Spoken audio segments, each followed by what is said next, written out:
देखिए सिल्वर का outer most shell fulfil होने के बावजूद भी सिल्वर को एक ट्रांजिशन एलिमेंट कहा जाता है, यानी कि सिल्वर का जो आउटर मोस्ट शेल है यानी कि 4d जिसमें कि 10 इलेक्ट्रॉन भरे हुए हैं, इसके बावजूद भी सिल्वर को एक ट्रांजिशन एलिमेंट कहा जाता है।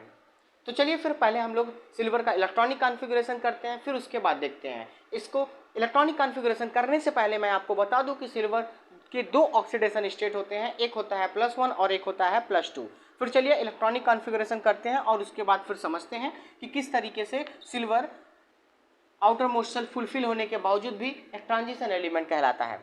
तो देखिए सिल्वर का जो इलेक्ट्रॉनिक कॉन्फ़िगरेशन होता है वो होता है 5s1 एंड 4d10, यानी कि d ऑर्बिटल में इलेक्ट्रॉन फुलफिल है। लेकिन जब सिल्वर +1 के ऑक्सीडेशन स्टेट में होता है तो उस समय सिल्वर में s ऑर्बिटल से इलेक्ट्रॉन रिमूव हो जाता है, यानी 5s1 है तो ये 5s0 हो जाता है।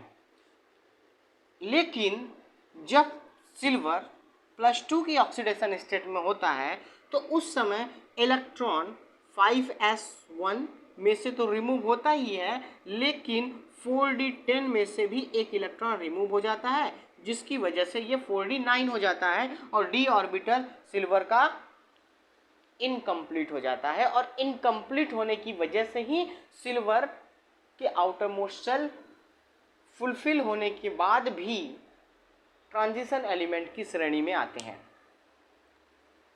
मैं फिर से बताता हूं कि सिल्वर का जो इलेक्ट्रॉनिक कॉन्फ़िगरेशन होता है वो 5s1 और 4d10 होता है। जब सिल्वर +1 की ऑक्सीडेशन स्टेट में होता है तो सिल्वर में s ऑर्बिटल से इलेक्ट्रॉन रिमूव हो जाता है, जिसकी वजह से सिल्वर 5s0 और 4d10 रहता है।